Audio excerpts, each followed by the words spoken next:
तो आया समझ में? अब ये दो टाइप का होता है, जैसे ऐसे होता है cos theta plus iota sine theta raise to power N वाला होता है, एक टाइप तो ये होता है। और दूसरा क्या होता है हमारे पास? दूसरा जो होता है हमारा अ, दूसरा होता है जहां पे फ्रैक्शन नहीं होता है। तो पहले एन वाले की बात कर लेते हैं।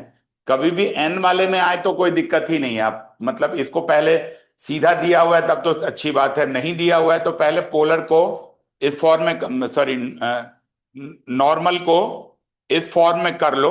और जब ये फॉर्म हो जाए तो फिर आप क्या कर लेना, इसको इनकी वैल्यू सब्स्टिट्यूट कर लो। जैसे ऐसे क्वेश्चन आ रखा है 1 + i⁻²32 पोलर फॉर्म में, फटाफट r cos थीटा करके कर लोगे, 32 से मल्टीप्लाई कर लोगे, इंटीजर है, मल्टीप्लाई करके ये बार बार यूज होएगा। cos n पाई अभी से लेके फोरियर तक में काम आएगा, -1/n sin n पाई = 0। तो ये आप इसको सॉल्व करके इसको आप कैलकुलेट कर सकते हो। ठीक है, तो ये वाला तरीका है, ये देख लेना। और भी इंपॉर्टेंट फॉर्मूला रिवीजन है, अगर कोई अलग अलग है तो मल्टीप्लाई में है तो ऐड हो जाता है। और अगर ये जैसे यही है ई अल्फा ई बीटा, अगर आपको ई में करना पड़े ना तो थोड़ा सा आसान हो जाता है। कुछ और जब पेपर डिस्कस करेंगे तो ई वाले क्वेश्चंस भी देखेंगे। तो इस टाइप से इसको करते रहोगे, सीधा सीधा ऐड कर लोगे। अगर डिवीजन में है तो सब्ट्रैक्ट हो जाता है। और अगर पावर में है, जैसे ये है क्वेश्चन, इस टाइप के क्वेश्चन देखो, अगर ये आयोटा का 12 है तो पहले इसको पोलर में कन्वर्ट कर लो, इसको पोलर में, सबको पोलर में कन्वर्ट करके पावर लगा लो, बिकॉज सब इंटीग्रल पावर है तो मल्टीप्लाई करके, फिर मल्टीप्लाई है तो ऐड कर लेना। लॉग वाली प्रॉपर्टी लगती है इसमें, जब भी मल्टीप्लाई है तो एंगल मतलब आर्गुमेंट ऐड हो जाएगा, और जब भी हमारा मतलब डिवाइड है तो आर्गुमेंट सब्ट्रैक्ट हो जाएगा, आर्गुमेंट उसी फिर हम एंगल को इसमें बोलते पूरा हैं। सॉल्व करके वैल्यू डाल सकते हैं ऊपर वाले में। क्या कह रहे हो बेटा? पहले हम पूरा सॉल्व करके। सॉल्व तो, सॉल्व का क्या है, देखो सॉल्व करने लग जाएंगे तो आगे वाला शायद ना बन पाए। तो लेकिन मैं ये आपको बता देता हूँ, 1 + i का पोलर फॉर्म तो निकालना क्लियर है ना। पोलर फॉर्म आ गया तो फिर पोलर फॉर्म के वैल्यूज को मल्टीप्लाई कर लो। कॉस π/4 है तो π/4 को 12 से ही तो मल्टीप्लाई करोगे। हाँ सर, मतलब तीनों पहले अलग से सॉल्व करके फिर इस फॉर्मूले में डाल लें तो कोई हाँ, दिक्कत नहीं। पहला इसको अलग से सॉल्व कर लो। इसका ऐसे देख लेना, ये क्वाड्रेंट कौन सा है? क्वाड्रेंट है हमारा ए पॉजिटिव बी नेगेटिव। ये है हमारा पॉजिटिव नेगेटिव। तो टेन अल्फा निकाल के थीटा निकाल लोगे। थीटा क्या होता है हमारा, आपको पता ही है, fourth positive negative fourth quadrant है। तो थीटा = -अल्फा होगा। तो ये -π/6 आ गया। नंबर में तो दिक्कत कभी होती नहीं। इसमें करके अब ये इससे मल्टीप्लाई कर लो, ये इससे मल्टीप्लाई कर लो, ये इससे मल्टीप्लाई कर लो। और फिर जो ऊपर वाला है उनको उनको ऐड वैड कर लेना, और जो नीचे वाला है उसको सब्ट्रैक्ट कर लेना, वो नेट आ जाएगा। ये नंबर वाला अलग कैलकुलेशन करना और एंगल वाला अलग करना, ये सब वही है, रिपीट कराया है, ये सेकेंड डे का है। तो इनमें कुछ करना नहीं। अब यहां से देखो जो पीछे आपके पेपर में आ रखा है, आई थिंक 2023 में शायद यही आ रखा है। इनमें जब भी कभी फ्रैक्शनल हो, जैसे 1/3 हो, तो कुछ नहीं करना है। सबसे इंपॉर्टेंट पॉइंट क्या है आपको, कि जब भी कभी आपको ऐसे फ्रैक्शन वाले पार्ट में कहीं पे भी आ जाए, तो इसमें आपको पता है cos 2π + थीटा या sin 2π + थीटा सेम हो जाता है।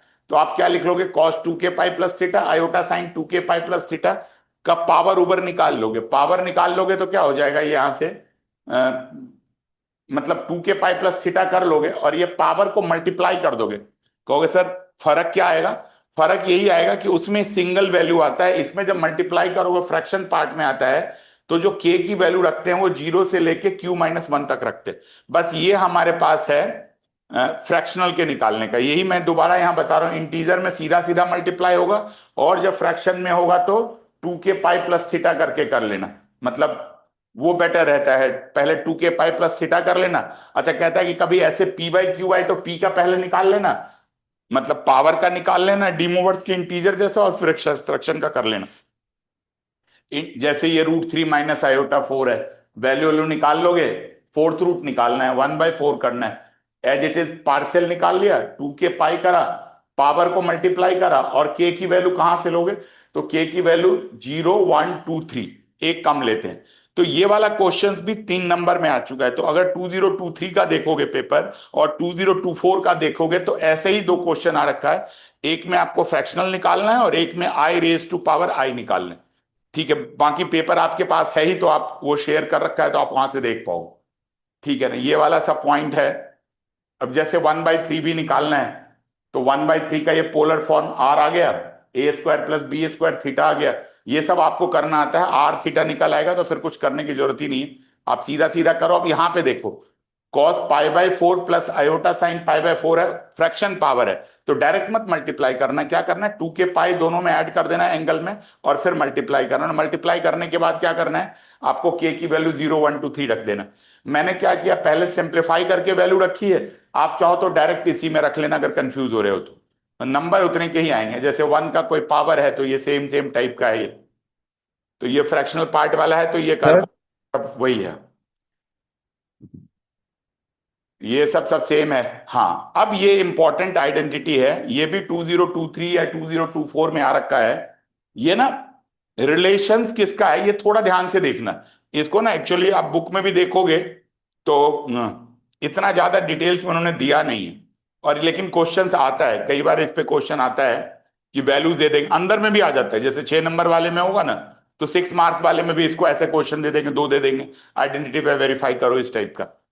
तो ये आइडेंटिटी कॉस थीटा का फॉर्मूला होता है, और ये साइन थीटा का फॉर्मूला होता है।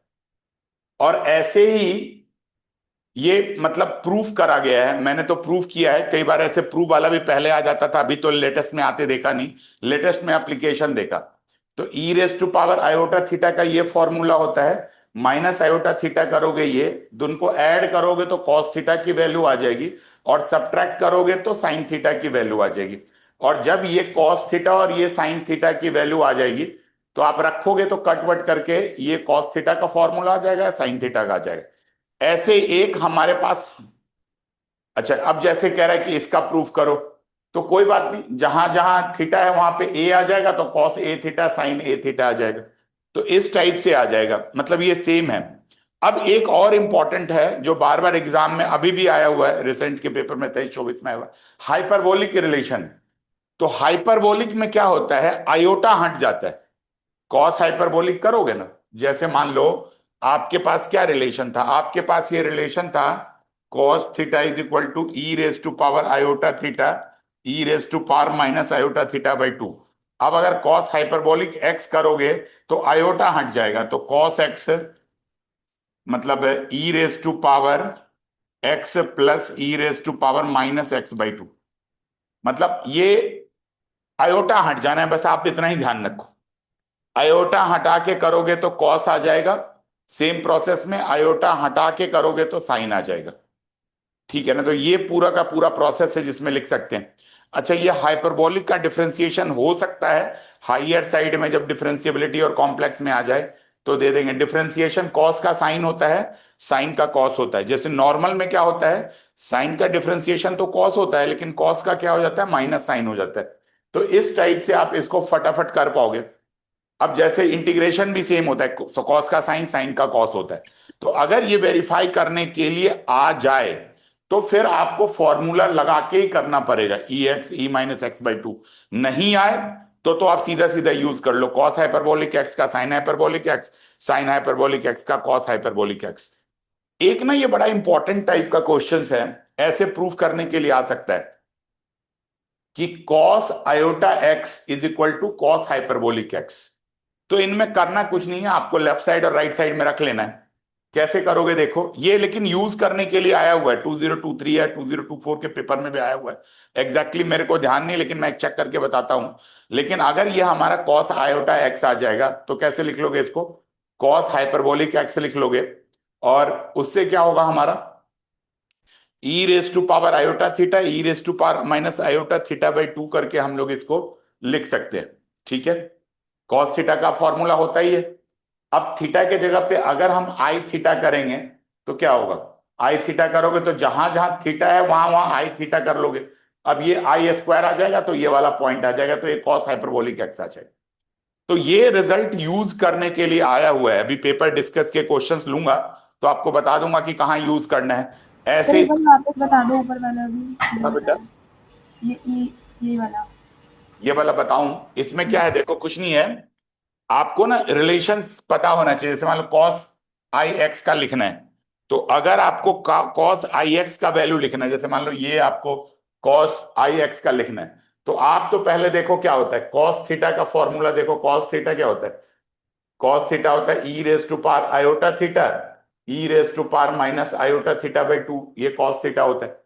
अब अगर आपको थीटा के जगह पे मान लो आई एक्स ही रखनी, तो थीटा के जगह पे आई एक्स रख लोगे तो क्या हो जाएगा, iota into i x plus e raise to power iota into i x by 2 कर लोगे, ये e raise to power iota square तो माइनस 1 एक्स आ जाएगा, और e raise to power minus minus iota square तो प्लस एक्स बाई 2 आ गया। अब ये आपको पता है ये किसका फॉर्मूला होता है, कॉस हाइपरबोलिक एक्स का होता है। तो इनमें कुछ अलग नहीं है, आपको जो भी फॉर्मूला रखना है आप सीधे सीधे फॉर्मूला सब्स्टिट्यूट कर लोगे।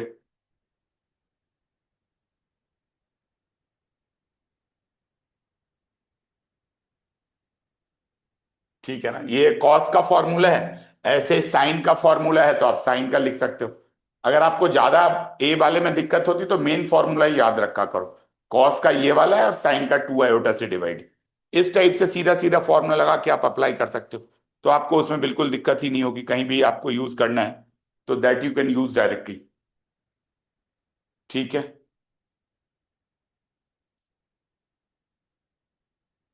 ये हाइपरबोलिक फंक्शन है तो ये वही बताया था, ये सब कर चुके हो। अब ऐसे ही साइन आयोटा एक्स करते हैं तो आई बाहर आ जाता है, तो ये फॉर्मूला आप याद रखोगे ना तो कई बार आपको यूज करने में काम आ जाएगा।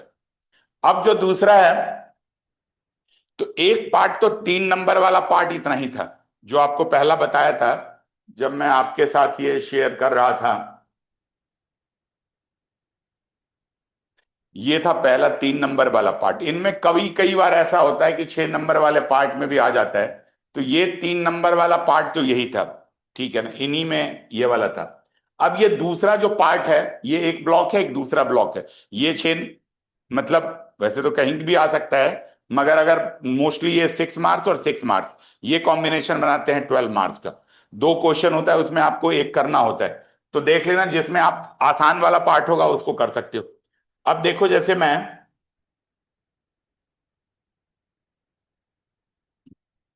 इनका भी एक बार क्विक रिकैप बता देता हूं फॉर्मूला का।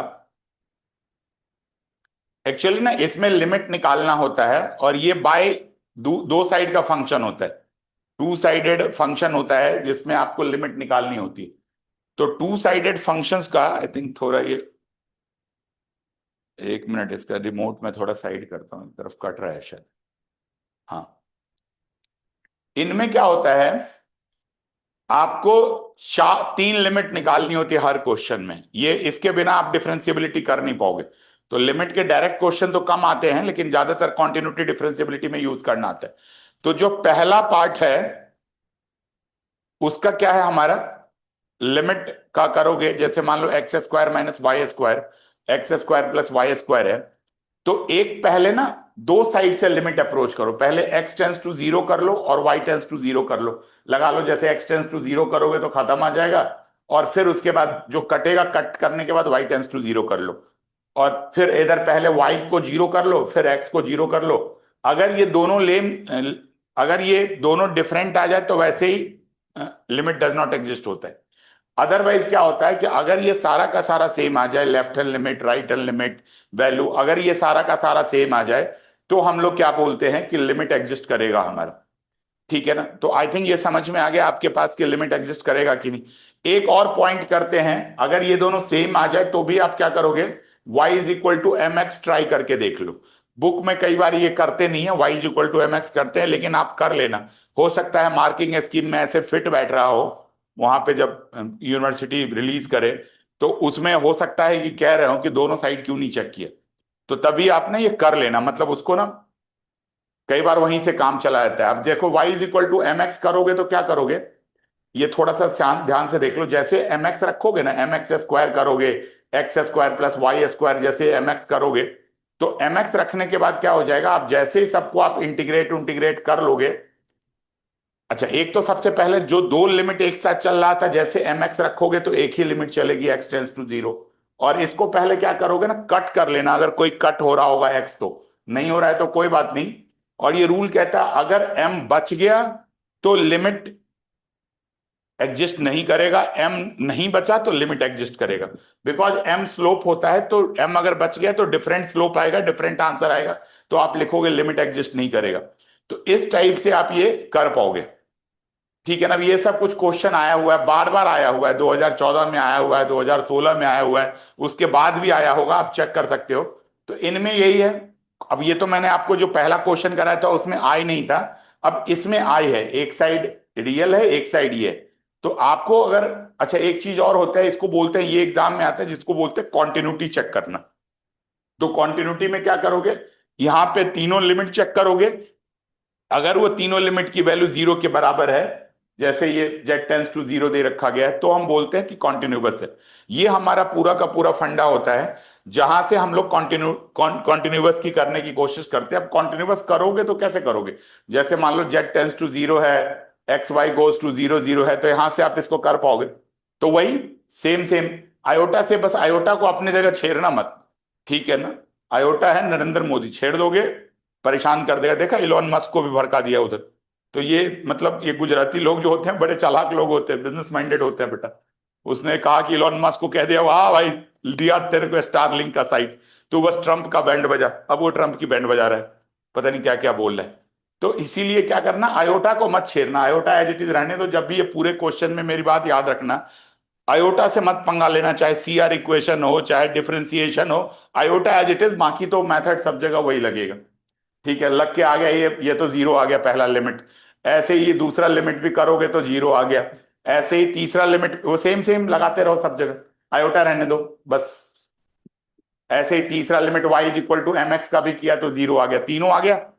तो ये हमारा कॉन्टिन्यूटी हो जाएगा। तो कॉन्टिन्यूटी के लिए आपको यही करना है, तीनों लिमिट निकालनी है, और उसकी वैल्यू अगर फंक्शन के बराबर है, कौन सा फंक्शन कहाँ है, जैसे फंक्शन में एफ जेड जीरो है, तीनों लिमिट अगर सेम है तो कॉन्टिन्यूअस है, नहीं है तो नहीं है। तो ये क्वेश्चन आ सकता है आपके लिमिट वाले पार्ट में। ठीक है। अब इसके बाद क्या है हमारा, ये वन वेरिएबल किसी ने पूछा होगा तो बताया होगा। अब ये देखो कहानी समझो वर्किंग रूल का, क्या, वाई जीरो एक्स जीरो पहला, एक्स जीरो लिमिट लगाओ वाई जीरो दूसरा, X zero Y is equal to M X तीसरा। ये अगर आप तीनों लिमिट लगा रहे हो, ठीक है ना, क्या लगा रहे हो, अगर ये तीनों का तीनों लिमिट लगा रहे हो तो आप क्या करोगे, ये सॉल्व कर लो। ठीक है जी, आया समझ में, मतलब तीनों लिमिट लगा रहे हो और तीनों अगर इक्वल है, लिमिट के बराबर है जो फंक्शन में दिया हुआ है, तो कॉन्टिन्यूटी।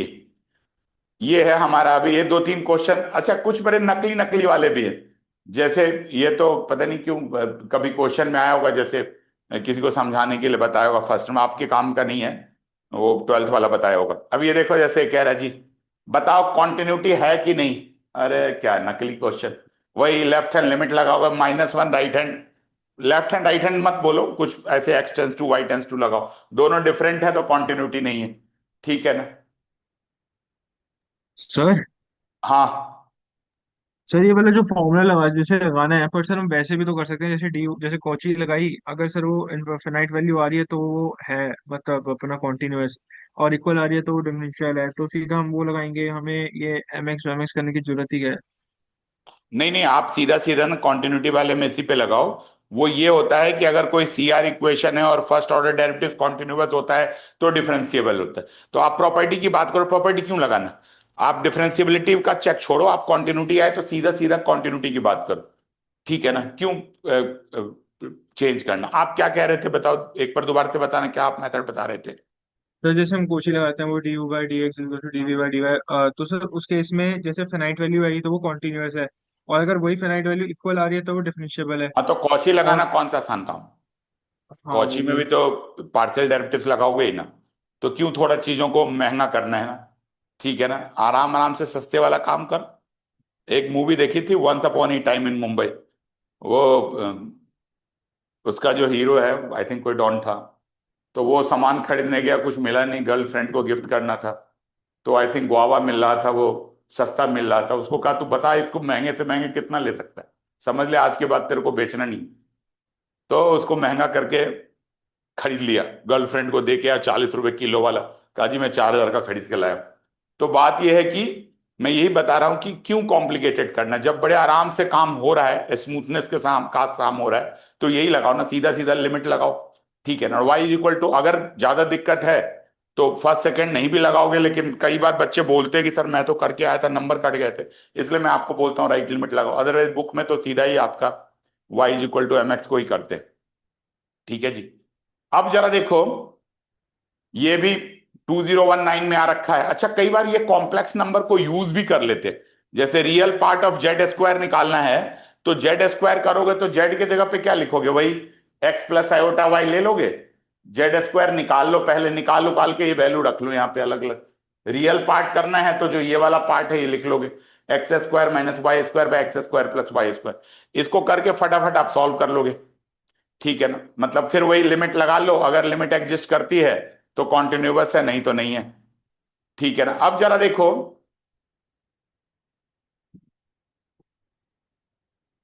ये कुछ ऐसे ही है, आपको दो अलग अलग पार्ट में कैलकुलेट करके करना है। आई थिंक ये सी आर इक्वेशन से स्टार्ट हो गया शायद, थोड़ा ऑर्डर आगे पीछे हो गया। मगर सी आर इक्वेशन में क्या होता है कि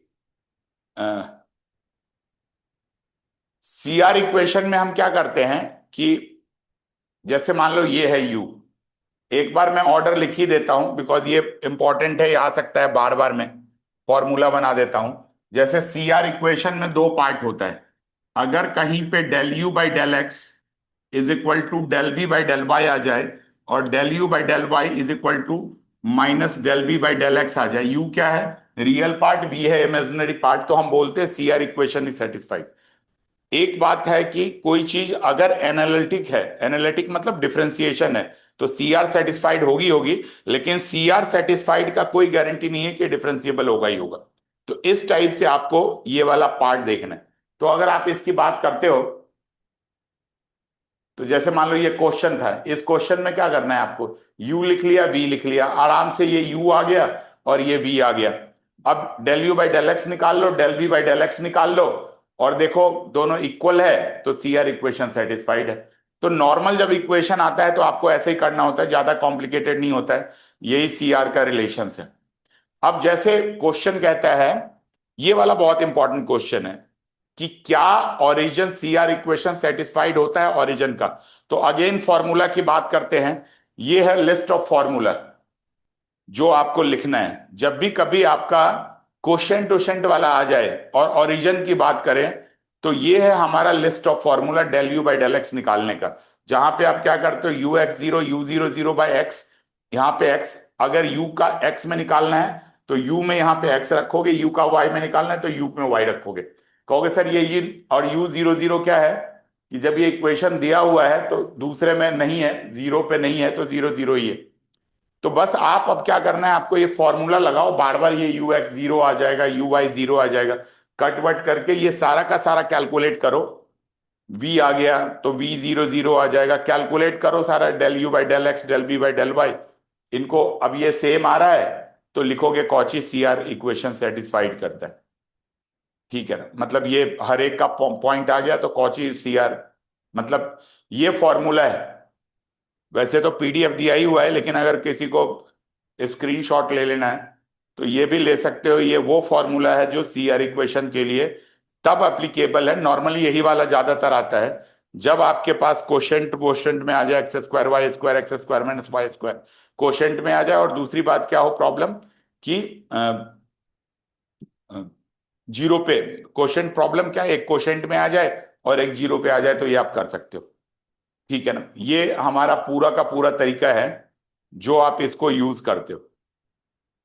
ठीक है, अब ये जैसे ये सब कंडीशन दे रखा गया, अप्लाई करते जाओगे, अब ऐसे दे रखा गया एक्स स्क्वायर वाई स्क्वायर, लगाओ फटाफट सी आर। मतलब देखो यू एक्स जीरो लगाना है, मान लो वी एक्स जीरो लगाना है 1 मिनट, तो देखो वाई को जीरो करो तो ये क्या हो जाएगा, x square by x, cut करो तो एक्स आ जाएगा, तो इसका मतलब सीधा सीधा एक्स ही आ जाए, एक्स बाय एक्स ये जीरो ही है। तो ये मतलब देखने में ऐसे खतरनाक लगता है, लेकिन एक बार फॉर्मूला पता है तो आप इसको अच्छे तरीके से कर पाओगे, ये जो टाइप है ये आप कर पाओगे। अब डिफरेंशिएबिलिटी की बात करते हैं। देखो कॉन्टिन्यूटी कर लिया, ये थोड़ा ध्यान से देखना है कि डिफरेंशिएबल में क्या फर्क होता है। डिफरेंशिएबल में ये फर्क होता है कि कहीं पे भी रूल क्या होता है, पहले वो डिस्कस करा देता हूं। फिर वो बता दूंगा जो एग्जाम में आता है। रूल होता है कि f z minus f a by z minus a, limit z tends to a, अगर एग्जिस्ट होता है तो बोलते हैं डिफरेंशिएबल होता है। ये वही है जो ट्वेल्थ में आप करते हो। लेकिन अगर आप इसको ओरिजिन की बात करोगे तो ओरिजिन में एफ ए भी जीरो हो जाता है और ये भी जीरो हो जाता है। तो कहीं पे अगर ओरिजिन पे बात करते हैं तो बस आपको इतना ही करना है, एफ जेड बाई जेड अगर एग्जिस्ट करेगा तो डिफरेंशिएबल है, नहीं तो नहीं करे। अब आपको कह रहा है देखो इसका चेक करना है। तो ये एफ जेड जेड बार है, जेड बार में पता ही है जो आई होता है वो माइनस चेंज हो जाता है। अब ये एग्जिस्ट करेगा तो ये डिफरेंशिएबल होगा, नहीं तो नहीं होगा। अब ये एग्जिस्ट करेगा कि नहीं करेगा, तो वही तीन रूल लगाओगे। लिमिट एग्जिस्ट का तो वही लगेगा, एक बार x tends to zero y tends to zero पहला रूल लगेगा। दूसरी बार क्या लगेगा rule, x tends to zero y tends to zero पहला रूल लगेगा। दूसरी बार y tends to zero x tends to zero दूसरा। तीसरी बार y is equal to M x. अब ये रख के देखो तीनों वाला कराया हुआ है ऑलरेडी, यहाँ पे आ गया, दूसरा आ गया, तीसरा आ गया। तो ये देखो अलग अलग है, दो पे ही निपट गया ये, तो y is equal to M x रखने की जरूरत नहीं। तो यहां से लिख लोगे लिमिट डज नॉट एग्जिस्ट आ जाएगा। तो ये वाला तरीका है। अब वो तो छोटा वाला था। नॉर्मली एग्जाम में ऐसा क्वेश्चन आता है, मेरे को याद नहीं ये कब आया हुआ है, लेकिन ये बहुत बार आया हुआ है, एक दो बार नहीं मल्टीपल टाइम्स आया हुआ है। तो मल्टीपल टाइम्स आया हुआ है तो कैसे करोगे, यही एफ जेड दे रखा गया है। सबसे पहले तो एफ जेड बाई जेड लिख लो, यही करना है। जेड का मतलब होता है एक्स प्लस आयोटा वाई। तो एफ जेड तो पूरा ही ये दिया हुआ था। एफ जेड में क्या दे रखा गया था, अगर मान लो मैं यहां से बात करूं तो ये हमारा एफ जेड है, ये एफ जेड था हमारा, ये हमारा एफ जेड था। बाई जेड है एक्स प्लस आयोटा वाई। अब ये जेड टेंस टू जीरो है, इसमें वही तीनों काम करना है। आयोटा को मत छेड़ना, बस बोल दिया ना, आयोटा जी नरेंद्र मोदी जी है, ठीक है, छेड़ोगे तो छोड़ेंगे नहीं।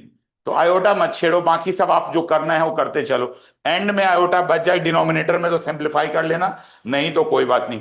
ये करते चले जाओ, करते चले जाओ, करते चले जाओ, ये वैल्यूज करते जाओ। पहले एक्स वाई वाला लगा लिया, वाई को जीरो करोगे, यहां गया, यहां गया, यहां गया, ठीक है ना। देखो डिनोमिनेटर का आयोटा वैसे खत्म हो गया। तो ऐसे यूज करते रहोगे। बाकी ये पीडीएफ भेज ही रखा है ग्रुप में, इनकी फटाफट प्रैक्टिस कर लेना, अपने स्पीड से देख लेना जितना टाइम लगे उसको। मेरा तो काम है कि वन शॉट में ये सारा करा दूं, ठीक है ना, कि जो भी मतलब मेरे पाप हैं या आपके पाप है दोनों के एक साथ धुल जाए बेटा, ठीक है ना, अच्छे नंबर आ जाए। तो ये है हमारे पास, ये ये क्लियर हो गया। ये ऐसे ही करते रहोगे, check the continuity at zero, हर बार वही करोगे, वैल्यूज निकाल के। थर्ड वाला y is equal to M x रख लेना, देखना यहाँ पे y is equal to M x रखोगे, एक्स क्यू बाहर आ रहा है एक्स स्क्वायर, जो बाहर आने के बाद लेकिन एक एक्स बच गया ना, तो m का रोल ही खत्म हो जाएगा, m बचेगा ही नहीं। जीरो रखोगे, जीरो इंटू दिस तो जीरो। तो इस टाइप से है, तो ये आ जाएगा। ये मतलब ये कहता है कि कॉची रीमान इक्वेशन का तो पता ही है कहानी, ठीक है ना। कोई एनालिटिक है, मतलब एनालिटिक बोले या डिफरेंशिएबल बोले, तो एनालिटिक और डिफरेंशिएबल है तो क्या करोगे, ये कॉची रीमान इक्वेशन सेटिस्फाइड करेगा। लेकिन ये गारंटी नहीं है, मे और मे नॉट भी ये हो सकता है कि सेटिस्फाई करे। यही चेक, वही वही क्वेश्चन आता है, उन्हीं को घुमा फिरा के ना बेवकूफ बनाते रहते। आप चेक करो, इसका सी आर चेक करो जी। ये सी आर के लिए तो पार्शियल डेरिवेटिव्स लगाना पड़ेगा, फॉर्मूला लगाओ और देख के घबराना नहीं। ये सब क्वेश्चन अगर करने जाओगे ना तो मैक्सिमम टाइम 5 से 8 मिनट लगता है। मैंने बहुत बार करवा के भी बच्चों से देखा और खुद भी करके देखा है।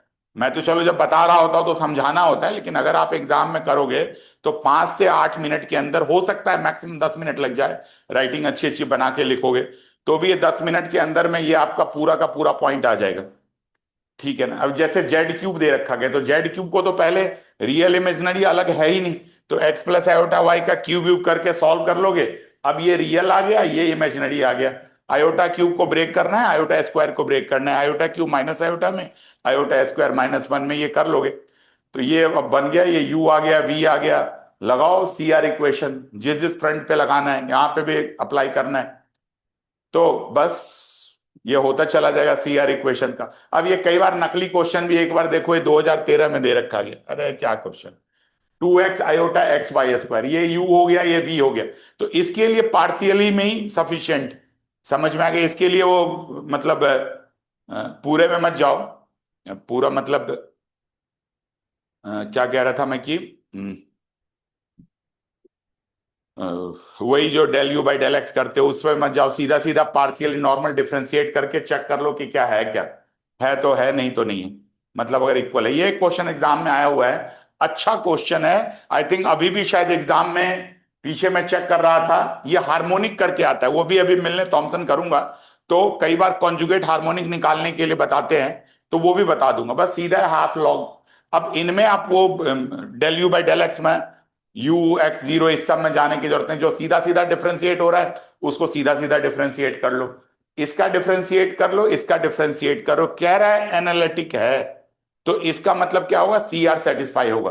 तो del u by del x इसका निकाल लो, del b by del y इसका निकाल लो, इक्वेट कर लो। मतलब ये u हो गया, ये v हो गया। बस आप करते चलो, ये ध्यान से देख लेना, इसकी थोड़ी प्रैक्टिस कर लेना। पिछले बार के आई थिंक एग्जाम में half log x square plus Y square आ रखा है, सेकेंड पार्ट नहीं आ रखा है, उसी को हार्मोनिक भी प्रूफ करना है, उसी को कॉन्जुगेट भी करना है, तो हो सकता है इस बार इसके आने के चांस हो जाए। बस अब ये del u by del x याद रखना, यहाँ पे जब भी लॉग वॉग का हो तो क्या लगाओगे, चेन रूल लगाओगे, लॉग का 1/x और फिर एक्स स्क्वायर का 2x, del u by del x, del u by del y, del b by del x, del b by del y. तो यहां से आप इसको पूरा का पूरा सॉल्व कर सकते हो, ये तरीका है। सर हम 0 0 वाला सिर्फ जब ओरिजिन आया था तब लगाएंगे? क्या कह रहे हो बेटा? जो 0 0 वाला है अभी, ये हम सिर्फ ओरिजिन जब लिखा आएगा तभी लगाएंगे रूल, उससे हाँ कभी नहीं कर तभी, सकते? ये तो जो आसानी से डिफरेंशिएट हो रहा है। अब ये देखो, इसको इक्वेट करोगे, कट वट करोगे, तो यहां से ना थोड़ा सा ध्यान से देख लेना सॉल्विंग वॉल्यूम ना। पीछे भी जब हम लोग इस क्लास में कर रहे थे तो थोड़ा सा इसमें टाइम लगा था, मतलब कॉमन ओमन लेने में दिक्कत आती है, इसलिए इसकी ना थोड़ी प्रैक्टिस कर लेना खुद से। रूल तो समझ में आ गया, यहां तक लिख लोगे, यहां तक तो लिख ही लोगे, उसमें तो दिक्कत आनी नहीं। मेनली है जब इन दोनों को सॉल्व वॉल्व करते हैं ना, तो कई बार वो ठीक से बन के नहीं आता है, मतलब बन के आना मतलब कॉमन फैक्टर उक्टर दिखता नहीं है। तो ये एक बार प्रैक्टिस कर लेना, यहां तो पूरा करा हुआ है, तो इसके हिसाब से कर सकते हो। अब ये है हमारा, ये मिलने थॉमसन है, ये बड़ा इंपॉर्टेंट है, बहुत इंपॉर्टेंट, मतलब इसको जितना भी आप बोलो उतना कम है। तो मिलने थॉमसन में क्या होता है कि मिलने थॉमसन में 4 टाइप का होता है, देख रहे हो, वेरी वेरी इंपॉर्टेंट लिखा हुआ है। अभी इस बार तो स्क्वायर भी लिख देते हैं, ठीक है जी। तो इनमें क्या होता है कि मिलने थॉमसन में यू वी, इसकी प्रैक्टिस भी करनी पड़ेगी क्योंकि ये आएगा, आप समझ में आ गया। एक पार्ट पहले वाला था कौन सा, continuity, differentiability, C R, analytic, limit. अब दूसरा पार्ट स्टार्ट हो रहा है, ठीक है ना। तो क्या है ना, मैं क्यों आपको बोलता हूं, क्योंकि ढंग से करोगे ना तो नॉर्मल क्या देखते हैं ना, किसी में मिलने थॉमसन हल्का वाला आ जाता है, तो उधर वाले में देख लोगे, समझ में आ गया। क्योंकि मिलने थॉमसन की ना फंक्शन पे डिपेंड करता है, फंक्शन कई बार कॉम्प्लिकेटेड होता है, तो कैलकुलेशन अभी दिखाऊंगा कितना लेंदी लेंदी कैलकुलेशन हो जाते हैं, ठीक है ना। तो उस केसेस हम क्या करेंगे, इसको छोड़ देंगे, जो हमारा दूसरा वाला ऑल्टरनेटिव्स है उस पे भी करना मतलब जरूरी है, जहां पे आप कर पाओगे। अब ये क्या है हमारा,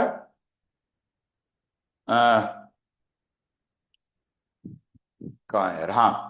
तो ये है, इसमें 4 टाइप का है। जब u दे रखा गया है तो एफ जेड निकालना है, v दे रखा गया है तो एफ जेड निकालना है, u प्लस v दे रखा गया है तो एफ जेड निकालना है, u माइनस v दे रखा गया है तो एफ जेड निकालना है।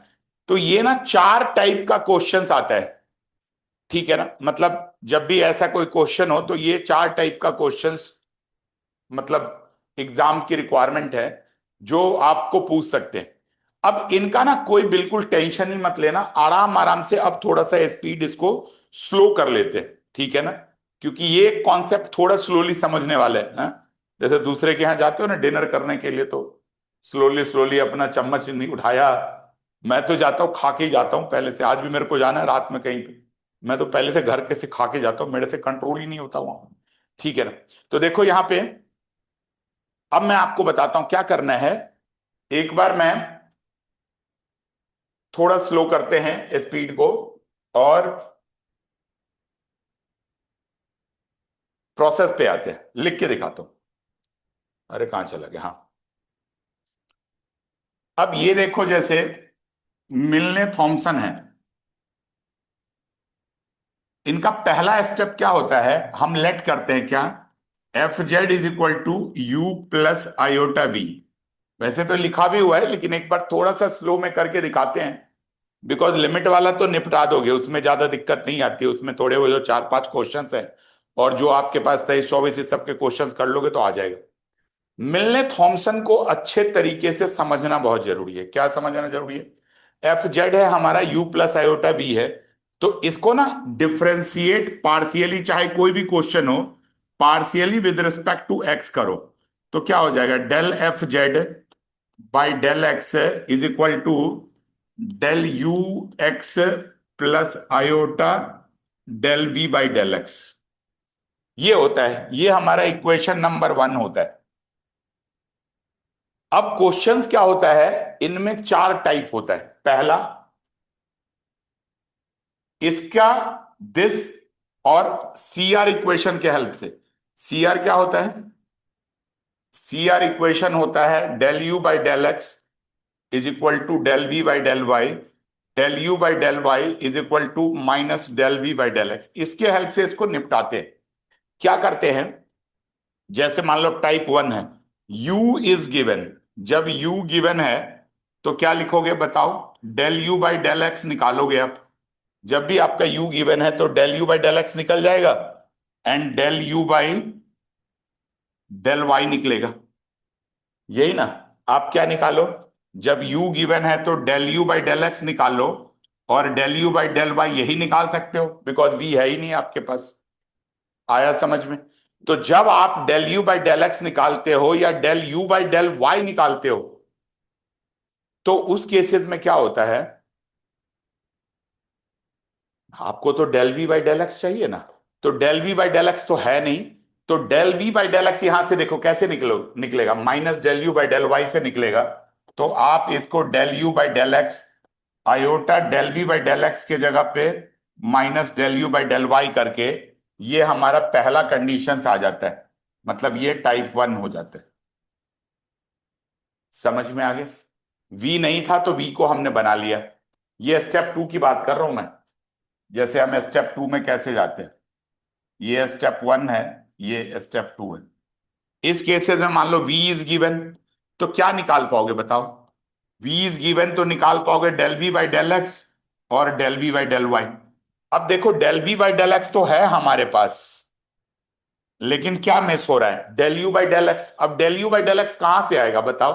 Del u by del x ये है, तो यहां पे हम लोग क्या रख लेंगे बताओ? Del u by del x को सी आर लगा के del v by del y रख लोगे, तो ये हमारा टाइप 2 आ जाएगा। आया समझ में? तो ये 2 टाइप है जहां से आप इजीली कर लोगे, del v by del x रख लोगे, ठीक है ना? ये टाइप 2 आ गया। अब कहोगे सर थर्ड और फोर्थ टाइप में क्या होता है? जब थर्ड टाइप होता है तब होता है हमारा u प्लस वी होता है, और जो फोर्थ टाइप होता है वो होता है u माइनस वी होता है। तो इनमें से कैसे निकालोगे? यहां से निकालना तो आपको क्या है? Del u by del x and del v by del x है। तो इनमें क्या करते हैं ना, इसको एक बार पहली बार डिफरेंशिएट करते हैं, मतलब फर्स्ट टाइम अगर इसको डिफरेंशिएट करोगे x के रिस्पेक्ट में, del u by del x del v by del x, right hand side जो आ जाएगा राइट हैंड साइड रहने दो। ऐसे दूसरी बार करोगे del u by del y plus del v by del y is equal to right hand side of 2 आ जाएगा डिफरेंशिएट करने के बाद। इनके बाद आप सी आर लगाओगे इस पे ना, सी आर लगाओगे तो y को चेंज करो। Del u by del y आपको पता है क्या होता है? Minus del v by del x, और del v by del y क्या होता है हमारे पास? Del u by del x. ये हमारा राइट हैंड साइड ऑफ 2 आ जाएगा। अब इन दोनों इक्वेशन को सॉल्व करो, ऐसे कट वट करोगे, ये कट गया तो यहां से del u by del x आ जाएगा। एक बार ऐड कर लोगे तो आ जाएगा, एक बार सब्ट्रैक्ट कर लोगे तो ऐड कर लोगे 1 एंड 2 तब आ जाएगा, सब्ट्रैक्ट 1 एंड 2 करोगे तब आ जाएगा। ये इसमें भी यही लगेगा।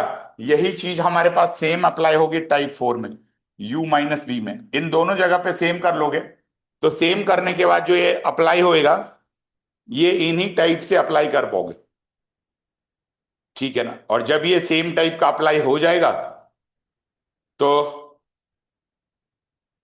Del u by del x del b by del x आ जाएगा। इसके बाद जो अगला स्टेप करते हैं, नेक्स्ट स्टेप में करते हैं, इसको सब्स्टिट्यूट करने के बाद जो हमारा थर्ड स्टेप होता है, उसमें जहां जहां पे भी x है उसको x टेंस टू जेड कर लो और y टेंस टू जीरो कर लो। और del f by del x को कैसे लिखोगे? Del f z by del x को लिखोगे del f z, del x भी डेल जेड आ जाएगा। और अब सिंगल वेरिएबल है तो इसको आप d f z by d z लिख सकते हो। लेफ्ट हैंड साइड की बात कर रहा हूं मैं, ये लेफ्ट हैंड साइड में, ये तो कहां सब्स्टिट्यूट करोगे? राइट हैंड साइड में। तो ये हमारा एफ डैश जेड आ जाएगा। और उसके बाद स्टेप 4 में क्या करोगे? स्टेप 4 में आप इंटीग्रेट करोगे। इंटीग्रेट करके आप वैल्यूज कैलकुलेट कर लोगे, तो जहां से भी आपकी जो जो वैल्यू है वो सारी की सारी वैल्यू कैलकुलेट हो जाएगी और एफ जेड आ जाएगी। तो ये सारा का सारा वर्किंग रूल है किसके लिए? ये वर्किंग रूल है हमारे पास मिलने थॉमसन थ्योरम के लिए। ठीक है, अब जरा ये पूरा प्रोसेस बता दिया, अब एक बार पीडीएफ पे आ जाते हैं और फटाफट इसको एग्जीक्यूट करके दिखाते हैं जैसे ऐसे कर रखा है। आई थिंक आपको समझ में आ गया है। ये रिप्लेस रिप्लेस करने का तो तरीका एक ही बार बता दिया, पूरा ब्लूप्रिंट रेडी है। अब क्वेश्चन जैसे देखो, नकली क्वेश्चन, यू दे रखा गया, एफ जेड निकालना है। हाँ, इसमें एक और पार्ट है जो मतलब हम आपको बताना चाहेंगे कि इसको कैसे कर सकते हैं। जैसे यू का दे रखा गया है, यू का जो दे रखा गया है हमारे पास, यू दे रखा गया है, तो del u by del x minus iota del u by del y calculate कर लो, नॉर्मल डिफरेंशिएट करके ये सारी की सारी वैल्यू आ गई। ये मैंने अभी तक del f z by del x ही लिखा हुआ है, यहां तक सॉल्व होता चला जाएगा। मतलब दोनों की वैल्यूज निकाल ली डिफरेंशिएट करके। अब क्या कर लोगे, जहां जहां एक्स है वहां वहां जेड रख लो, ठीक है ना? यहां यहां क्या रख लोगे, और जहां जहां वाई है वहां वहां जीरो रखोगे तो पूरा ही निपट गया। जाने दो, कोई बात नहीं। अब ये डी बाई डी जेड है, एफ जेड है, मतलब दोनों डेरिवेटिव्स और इंटीग्रल से इंटीग्रेट करोगे तो खत्म हो जाएगा। अब नॉर्मल डिफरेंशिएट आ गया तो यही हमारा एफ जेड हो जाता है। ठीक है ना? ये तरीका है जहां से आप इसको एफ जेड को कैलकुलेट कर पाते हो। ठीक है ना? कोई भी जैसे देखो, ये अब ये वी दे रखा गया, तो v में क्या होगा अभी बताया था, v वाला तो है, u वाला मिस हो रहा है, तो u वाले को सी आर लगा के v में कन्वर्ट कर लो, डिफ्रेंशिएट कर लो सबको, एक्स स्क्वायर वाई स्क्वायर, आराम आराम से डिफ्रेंशिएशन करना, चेन रूल लगा करके इसको कर लेना। ठीक है ना? एक जैसे कई बार ये क्वेश्चंस कहते हैं, ये थोड़ा ध्यान से देखना, ये मैं करके भी दिखाता हूं आपको। जैसे कई बार ये क्वेश्चन कहते हैं कि ये लाप्लास इक्वेशन को सेटिस्फाई करता है या ये हार्मोनिक फंक्शन है, तो उस केसेस में एक रूल क्या होता है, आपको डबल डिफरेंशिएट करना होता है पार्शियली, एक्स के रिस्पेक्ट में और वाई के रिस्पेक्ट में, और उनको सम करके आपको क्या करना होता है, जीरो करना होता है, तो ये हार्मोनिक होता है। हार्मोनिक से याद आया, एक क्वेश्चन में एग्जाम में आया हुआ है हार्मोनिक वाला। एक बार मैं देख लेता हूं हार्मोनिक वाला, अगर इसमें पेज पे है तो वो क्वेश्चन करवा ही देता हूं। होता यही है, मतलब देखो कई बार क्वेश्चन में क्या कहते हैं कि डायरेक्ट नहीं कहते एफ जेड निकालो, कहते हैं जी हार्मोनिक निकालो, मतलब वी निकालो। कॉन्जुगेट हार्मोनिक बोलते हैं, कॉन्जुगेट कॉम्प्लेक्स नंबर बोलते हैं निकालने का। जैसे एक पेपर में मैं एक बार पेपर वाले फोल्डर्स को देखता हूं निकाल के।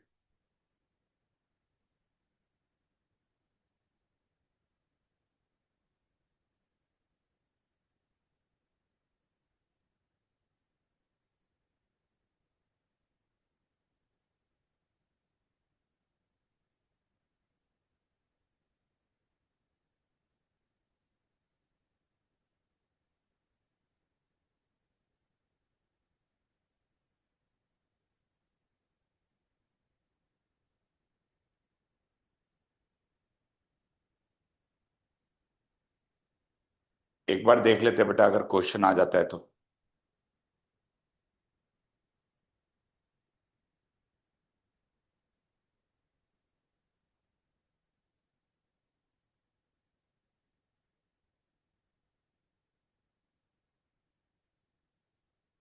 चला गया क्या ऊपर?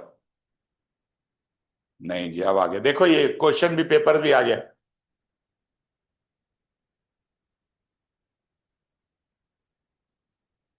चलो कॉन्जुगेट हार्मोनिक पे आते हैं, बस पेपर आ गया तो 2 मिनट बता देता हूं।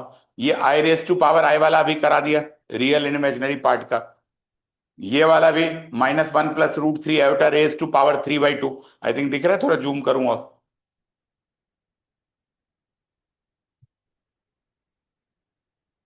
ये आ गया समझ में? -1 + √3 आयोटा का कर लोगे? करा दूं क्या? 1 मिनट, ये करा ही देते हैं ये। अरे भाई साहब, ये है -1 + √3 आयोटा, तो ए क्या लिख लोगे? -1, बी लिख लोगे √3, आर क्या हो जाएगा? A² + B² 2 कर लोगे, tan अल्फा आ जाता है B/A, -1 करोगे तो ये √3 आ जाएगा। तो अल्फा = π/3। π/3 आने के बाद क्या कर लोगे? 2 cos π/3। हाँ हाँ हाँ, क्वाड्रेंट भी तो देखना पड़ेगा। ये सेकेंड क्वाड्रेंट है, नेगेटिव पॉजिटिव सेकेंड क्वाड्रेंट है, तो थीटा = π - अल्फा। तो क्या लिखोगे? π - π/3 प्लस आयोटा साइन π - π/3। यही करोगे ना जी? तो 2 × cos ऑफ 2π/3 आयोटा साइन 2π/3 आ जाएगा।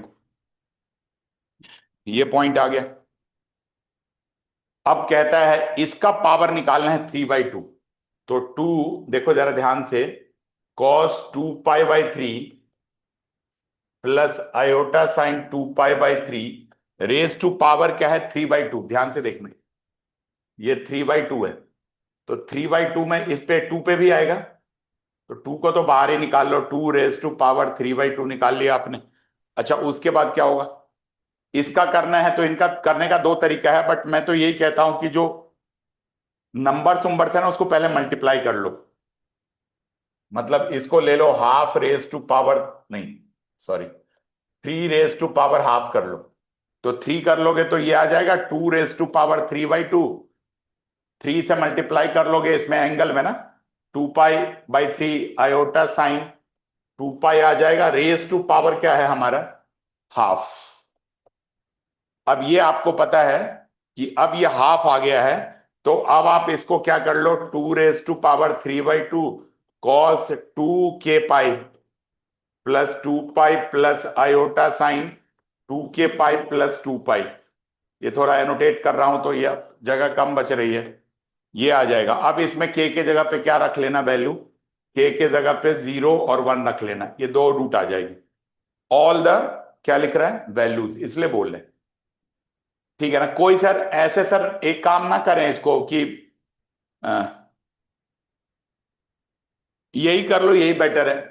मतलब मिक्स फ्रैक्शंस को करने का कुछ कह रहे हो क्या? कोई पूछ रहे हो? दिख नहीं रहा है क्या सर ठीक से एनोटेशंस? दिख रहा है सर। ठीक है, तो यही कर लो, मतलब पावर हटा के फिर करके वैल्यूज निकालो। ठीक है, कुछ लोग ऐसे भी करते हैं कि 2k π लगा लिया, बाद में 3/2 से मल्टीप्लाई कर लोगे, तो वो भी चलेगा, मगर ये कर लोगे। देखो इस पीडीएफ को क्यों लाया था यहाँ पे, उसका रीजन ये है,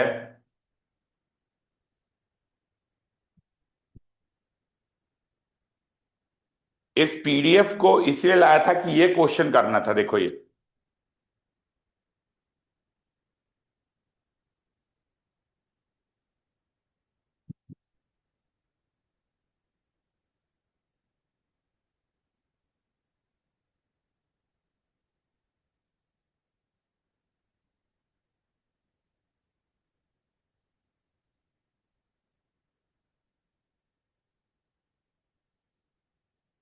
ये वाला क्वेश्चन करना है। u(x, y) दे रखा गया है, इज हार्मोनिक है, and find the harmonic conjugate of u(x, y) to express the function this. अब ये हार्मोनिक कॉन्जुगेट पूछ रहे हैं, मतलब u का हार्मोनिक कॉन्जुगेट v होता है और v का हार्मोनिक कॉन्जुगेट u होता है। तो डायरेक्ट मिलने थॉमसन लगाओगे ना एफ जेड निकालने के लिए, तो हो सकता है वो हार्मोनिक कॉन्जुगेट के नंबर आपको काट सकते। ठीक है ना? सर ये काटे। इसमें सर इसको एफजेड लेंगे, फिर उसको ये वो वाला क्वेश्चन होगा ना, इसको आयोटा से मल्टीप्लाई करेंगे, फिर वो उसको पूरा यू कंसीडर करेंगे।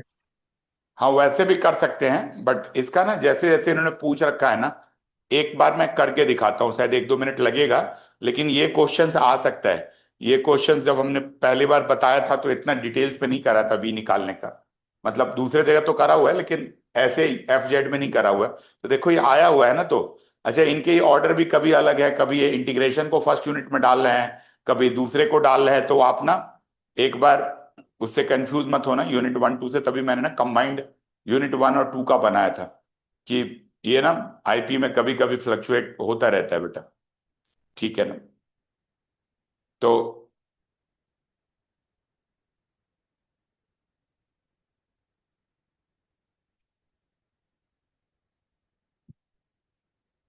एक बार यही क्वेश्चन कराता हूं, यू एक्स वाई है, एक बार याद रखना question, x q y minus x y cube, u x y है x cube y minus x y cube. अब इनको हार्मोनिक प्रूफ करना है, तो हार्मोनिक प्रूफ कर, हार्मोनिक कैसे प्रूफ करोगे? जब भी इसको हार्मोनिक प्रूफ करना है, मतलब पहले 3 को पार्ट है। पहला है हार्मोनिक, दूसरा है कॉम्प्लेक्स कॉन्जुगेट, हार्मोनिक कॉन्जुगेट ही लिख लो। पहले तो हार्मोनिक होगा तब ना, तो हार्मोनिक के लिए क्या करोगे, आप del u by del x करोगे तो 3x² Y minus Y cube, और अगर आप del two u by del x square करोगे तो 6x माइनस वाई क्यूब क्या है बताओ? वाई क्यूब का 0 आ जीरो हो जाएगा। जाएगा। तो ऐसे ही del u by del y करोगे, ये तो कुछ उल्टा लग रहा है, डेल यू बाई डेल नहीं वाई ठीक है, करोगे। Del u by del y से del v by del x निकल जाएगा ना। हाँ वो तो निकल जाएगा, लेकिन हार्मोनिक के लिए तो डबल मतलब यूज करना पड़ेगा ना, सम करना पड़ेगा आपको। ये क्वेश्चन ठीक लिखा हुआ है कि चलो देख लेते हैं। सर ये del u by del y करोगे तो क्या 6 होगा? ये 6x y आएगा ना, d square u by D x square. X y cube, x x cube आ क्यूब आ जाएगा। जाएगा minus 3xy square. 3xy square, और डेल यू बाई, ये गलत लिख दिया ना, ये एक्स वाई भी तो होगा, तभी तो गलती हो रही थी। ठीक है ना, वो दो दो स्टेप में आगे देख रहा था कि जीरो कहां से बनेगा एक्स का वाई के साथ, क्योंकि सिमेट्रिक फंक्शन है ना।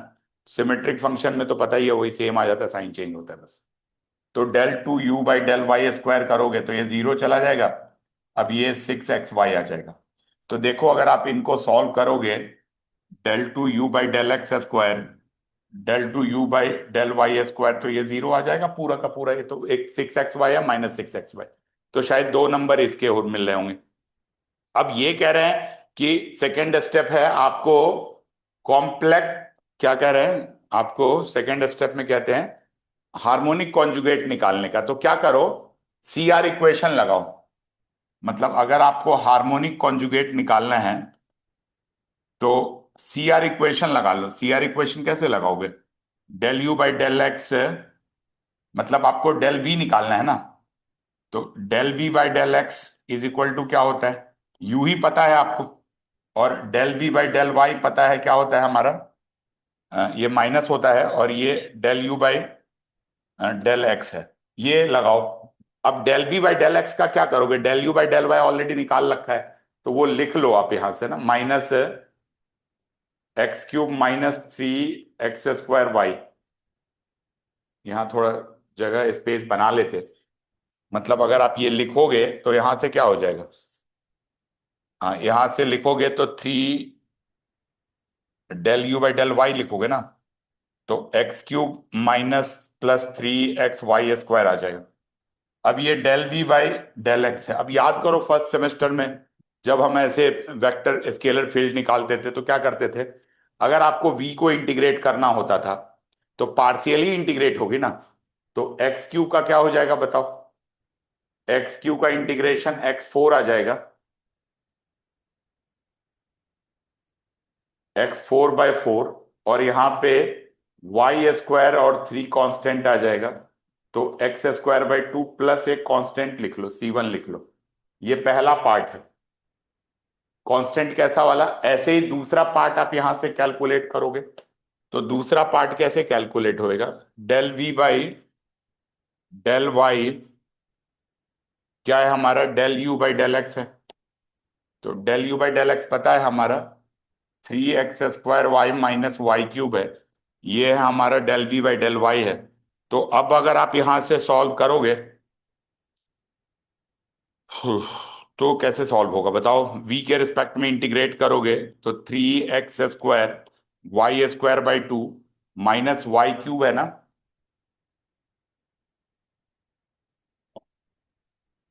y4/4 प्लस ये दूसरा कांस्टेंट आ गया। एक ये v की वैल्यू है, एक ये v की वैल्यू है। तो क्या करते हैं, इनमें जो कॉमन है उसको एक बार लेते हैं और जो अनकॉमन टर्म्स है उनको ऐड करके बना लेते हैं। जैसे मान लो अनकॉमन टर्म्स क्या क्या है हमारे पास, पहले इधर से ये स्टार्ट कर लो, मान लो तो -x4/4 उधर को है, प्लस दूसरा क्या है हमारा +3x3/2 x² y², ये दोनों में है, यहां भी है और यहां भी है, तो एक ही बार ले लो। और ये क्या है हमारा बताओ, -y4/4, ये आ जाएगा जी। ठीक है, एक तो ये तरीका है, यही बेस्ट तरीका होता है करने का। कई बार बुक बुक में देखोगे ना, इसलिए बता रहा हूं कि कंफ्यूज मत होना। कई बार बुक में ऐसे लिख लेते हैं, v निकालना है जी, तो ऐसे dv निकाल लेते हैं ऐसे। जैसे पार्शियल डिफरेंशिएशन हम लोग फर्स्ट टर्म में, फर्स्ट सेम में पढ़ते थे ना, dx, फिर dv by dy into dy, फिर वो इसको करते हैं dv बाई dx, मतलब minus del u by del y d x, वही तरीका है। Del v by del y को लिखते हैं del u by del x into del y. अब ये वैल्यू रख लोगे फिर इंटीग्रेट करोगे तो वही आएगा। ठीक है जी। तो आपको क्या करना है, दोनों में से जो भी आपको बेटर लगे, बट मैं तो पहले वाले को ही प्रेफर करता हूं। यहां से इंटीग्रेट करोगे तो उधर वी आ जाएगा, ये आ जाएगा। ठीक है ना, ये दूसरा आ गया। अब एफ जेड निकालना है। अगर मान लो दो चीज है, एक तो कहते हैं एफ जेड निकालना है, तो एफ जेड तो क्या होता है, यू प्लस आयोटा भी लिख पाओगे, लेकिन ये एक्स के टर्म में, एक्स वाई के टर्म में आएगा, ये भी एक्स वाई के टर्म में आएगा। लेकिन जब अगर आप इस पे मिलने थॉमसन लगाओगे तो किसके टर्म में आएगा, जेड के टर्म में आएगा। तो मैं तो आपको ये बोलता हूं कि दोनों निकाल के रख देना यहाँ पे, मिलने थॉमसन भी निकाल के रख देना। जेड में कितना टाइम लगना, सारा तो निकला ही हुआ है, del u by del x del b by del x. तो बेटर है कि मिलने थॉमसन लगा देना। अगर जैसे इस क्वेश्चन में ये बात पूछ रहे थे, तो यहाँ से मिलने थॉमसन लगाना बेटर है, क्योंकि उस केसेस में आपके पास जो रिलेशन आएगा वो किसका आएगा, जेड का आएगा, और जेड का आएगा तो आप उसको जेड के रिलेशन से उसको कर पाओगे। तो आई थिंक ये पॉइंट सारा क्लियर हो गया आपको अच्छे तरीके से। और ठीक। एक बार पिछली वाली स्लाइड दिखा दो तो। यस, क्या बताऊं बेटा। पिछली वाली स्लाइड दिखा दो एक बार, अच्छा क्वेश्चन दिखाओ जिसने स्लाइड। सॉल्व करा। हाँ,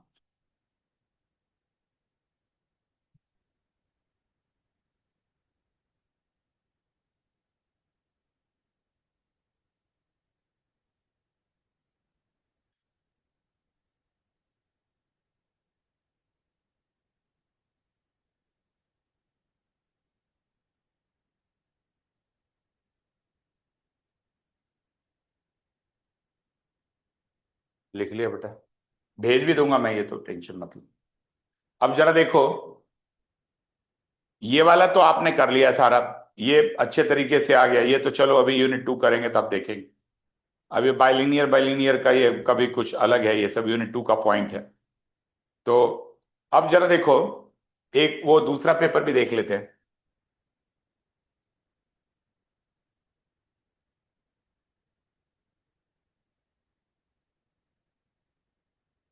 आई थिंक हमने 1 करा था ना, ये 2।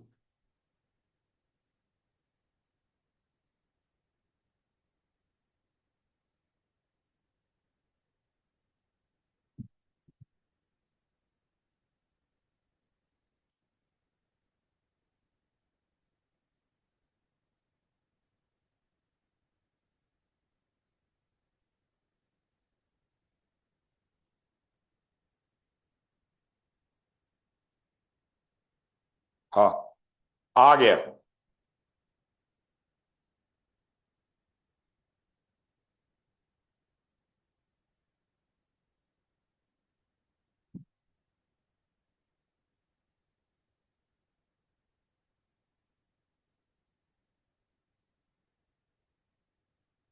आप लोग को दिख रहा है क्या? जूम करूं और दिख रहा है देखो सर। पहले, हाँ, पहला तो ये दे रखा गया C1 C2 एनालिटिक है। तो एनालिटिक अगर कोई होएगा तो क्या सेटिस्फाई करेगा बताओ? कॉची रीमान को सेटिस्फाई करेगा। तो ये पहला पार्ट है और ये दूसरा पार्ट है। तो आप क्या करोगे? कॉची रीमान का निकाल लोगे। Del u by del x, del u by del y, मतलब del v by del x equate करोगे, C1 C2 में दो इक्वेशन आ जाएगी, सॉल्व हो जाएगा। ठीक है ना? और एफ डैश जेड भी निकालना है तो कोई बात नहीं। एफ डैश जेड क्या होता है? एफ डैश जेड कैसे निकालते हो? इंटीग्रेट नहीं, मिलने थॉमसन यूज करो। एफ डैश जेड कैसे निकालते हो? जो भी आप ऐसे निकाल लेते हो, del u by del x iota del v by del x में क्या करते हो ना, एक्स को जेड में कर लेते हो और वाई को जीरो में कर लेते हो। बस इतना ही तक है हमारा एफ डैश जेड। इंटीग्रेट मत करना तो आपका एफ डैश जेड आ जाएगा।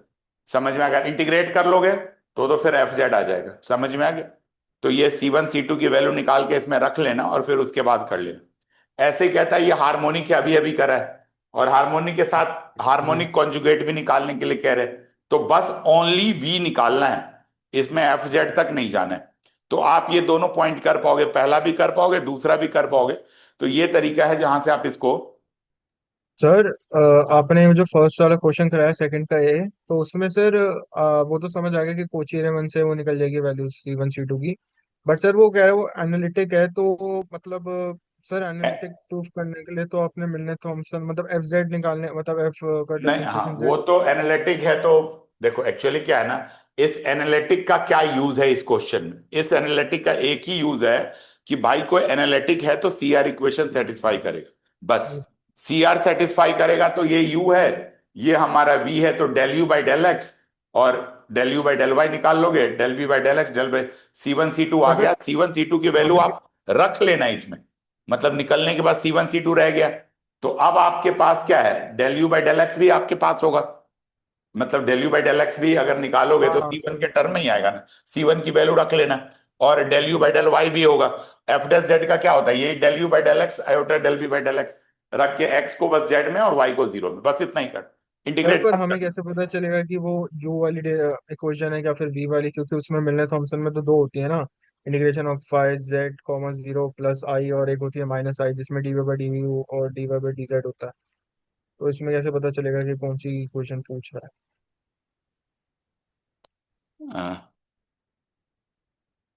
मैं एग्जैक्टली समझा नहीं बेटा, कौन सा? है?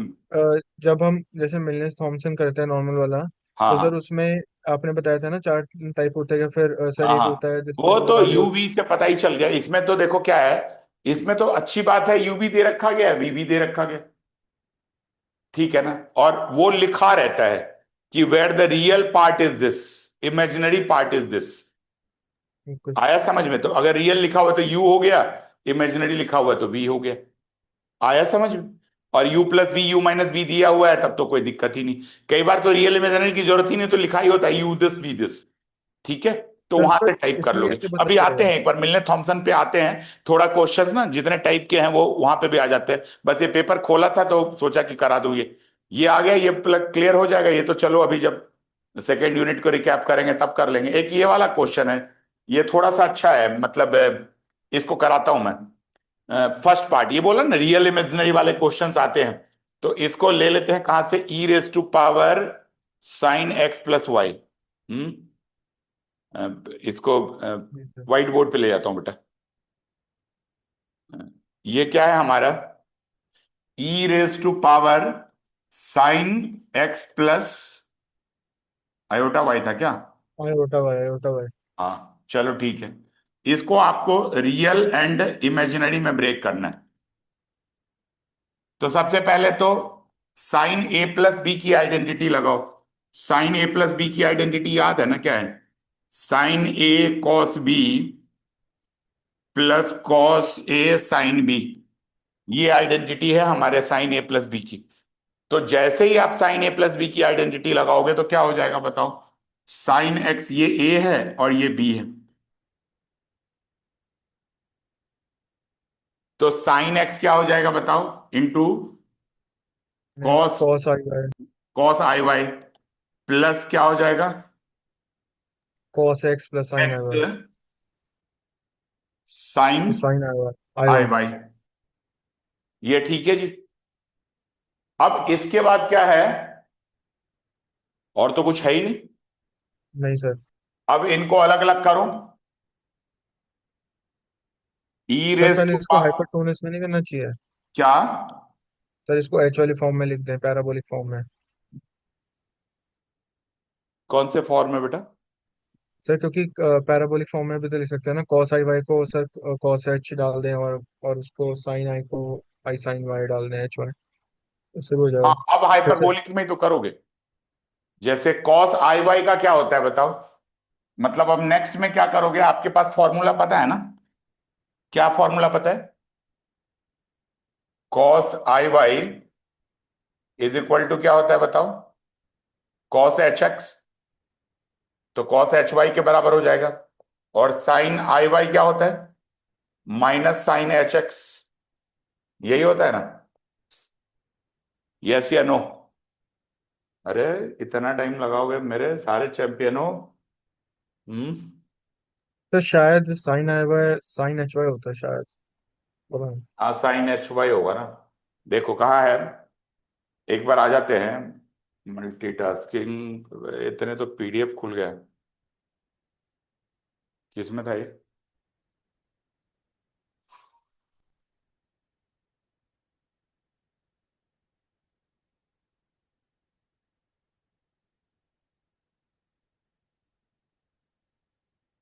इसी में।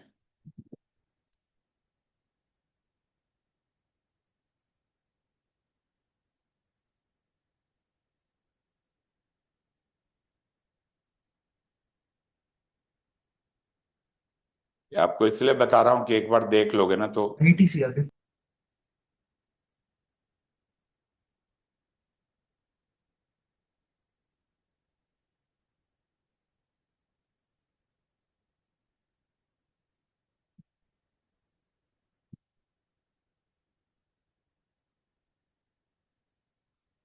ये है आयोटा साइन एच एक्स, यही है ना? कहीं पे अगर आपको ऐसे निकालना है तो आयोटा साइन एच एक्स लिखोगे, तो यही आपको उसमें लिखना है। ये मैंने भी साइन मिस्टेक कर दी थी। तो आयोटा साइन एच वाई आ जाएगा, तो ये क्या हो जाएगा बताओ? एच कॉस, ये क्या है हमारा, cos of h y plus cos x into iota sine iota y, इस टाइप से लिख लोगे। अब इसको अलग अलग ब्रेक कर लो, e raise to power sine x cos h y ये आ जाएगा, into a raise to power m plus n का निकाल लोगे तो क्या होगा बताओ? A m into a n कर लोगे ये। बस अब यहां पे रखोगे cos x sign iota y into y, ये आ गया। अब दोबारा से ये ई आयोटा एक्स लगेगा, polar form. E raise to power iota theta क्या होता है बताओ? Cos theta plus iota sine theta होता है। तो क्या करेंगे बताओ, फटाफट बोलो, e raise to power sine x cos h y into into, फिर से ये फॉर्मूला आयोटा थीटा का, तो cos of cos x sine h y plus iota sign cos x into sine h y आ गया। अब अगर आपसे रियल पार्ट पूछ रहे हैं तो this into this real part होगा, ये रियल पार्ट हो जाएगा, और दिस इंटू दिस मल्टीप्लाई करोगे आयोटा के साथ तो इमेजिनरी पार्ट हो जाएगा। तो इस टाइप से आप रियल और इमेजिनरी लगा पाओगे। ठीक है, तो ये पॉइंट क्लियर आ गया कि कैसे आप लोग रियल और इमेजिनरी को इसको सॉल्व कर पाओगे। क्लियर? ये कहानी है जहां से आप मतलब रियल पार्ट क्या हो जाएगा, e raise to power sine x cos h y into cos cos x sine h y, ये पूरा ऐसे पूरा जन्मपत्री, और ऐसे ये साइन हो जाएगा। तो ये रियल और इमेजिनरी निकालने का तरीका है। तो यहां से आप कोई भी क्वेश्चन होगा तो आप इसको कैलकुलेट कर पाओगे। तो आई थिंक ये आपको क्लियर आ गया। एक मिनट बेटा, मल्टीटास्किंग, हाँ मल्टीटास्किंग में जाके खुलेगा ही। तो देखो ये वाला जो पार्ट है इसमें एक ही आ रहा है। अब इस बार देखो इन्होंने 24 का है ना, ये तो हाँ 24 का है तो सेटल भी कर दिया अलग अलग। ठीक है ना। तो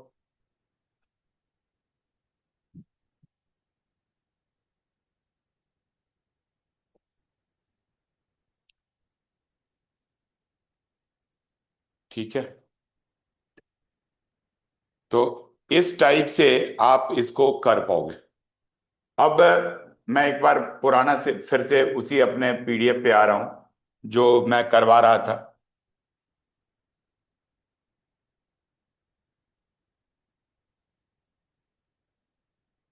ये सब कर चुके थे हम लोग, ये एनालिटिक ये सब का कर रहे थे, यहीं पे आपको करा रहा था।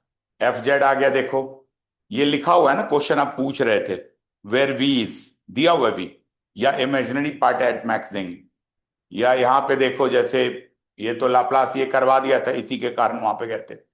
अभी मिलने थॉमसन के वो सारे रूल वूल जो आपको करवा रखा है वही दे रखा गया। अब प्रॉब्लम कहाँ आती है, जब ये क्वेश्चन मिलने थॉमसन में कॉम्प्लिकेटेड हो जाता है, जैसे ये वाला है। अब ये अगर हमारा कॉम्प्लिकेटेड हो रहा है, देखो पिछले 2 साल से मिलने थॉमसन डायरेक्ट फॉर्म में नहीं पूछा, कैसे उल्टा पूछा जी, यू निकालो वी निकालो सॉल्व करो। तो हो सकता है कि इस बार इनके आने के चांसेस हो, रूटीन कैरी करेंगे तो वही पूछेंगे आपसे। अब ये यू देखो इतने खतरनाक वाले हैं, यू दे रखा गया तो रूल तो पता ही है, del b by del x ऐसे आ जाएगा। लेकिन इसको आपको प्रोडक्ट रूल लगा के डिफ्रेंशिएट करना पड़ेगा। एक बार प्रोडक्ट रूल लगा के डिफ्रेंशिएट करोगे, फिर वैल्यू रखोगे, फिर यहाँ पे एक्स के जगह पे जेड रखोगे, फिर इंटीग्रल्स भी जो आ रहा है वो भी बाई पार्ट वाला तो नहीं आ रहा है, जेड स्क्वायर को टी लोगे तो हो जाएगा। तो इसके इस पॉसिबिलिटी से भी रूल्ड आउट नहीं कर सकते।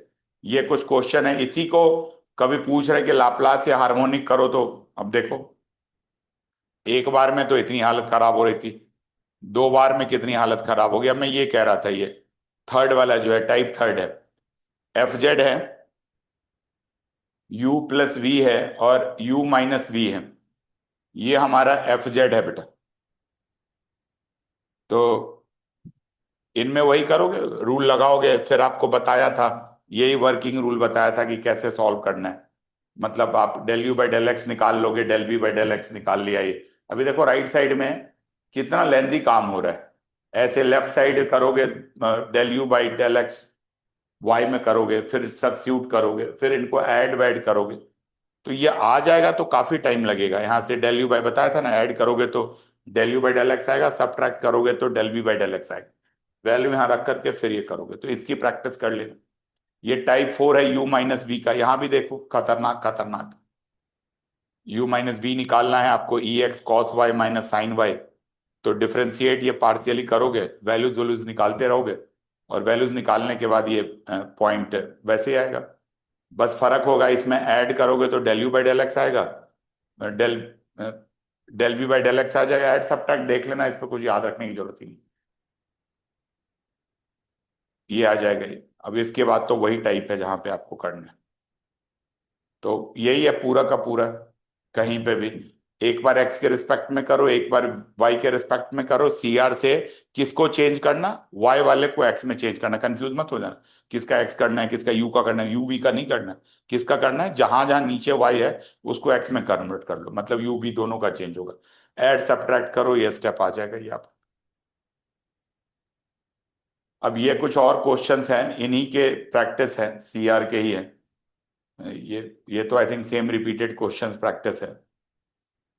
कभी आप लोगों ने बोला होगा कि नहीं थोड़ा दोबारा करवा दो तो करवाया होगा। ऐसे ये 2011 में आ रखा है, ये थोड़े हल्के वाले हैं, वी दे रखा गया, हार्मोनिक प्रूफ करना है नहीं प्रूफ करना है, एफ जेड ही प्रूफ करना है।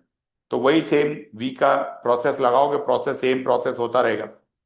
तो प्रोसेस लगाने के बाद वी आ जाएगा, वी से हमारा यू आ जाएगा, वी से वी दे रखा गया, यू प्लस वी दे रखा गया, हाँ यू माइनस वी दे रखा गया, तभी वो ऐड सब्ट्रैक्ट करके। ठीक है बेटा, तो इसको कर सकते हो। तो ये जो था, ये सारे पीडीएफ को कंबाइन करके एक तरह से समझो कि वन शॉट वाला ये सारा का सारा करा दिया, पेपर्स के क्वेश्चंस भी करा दिए। तो एक काम करते हैं अब,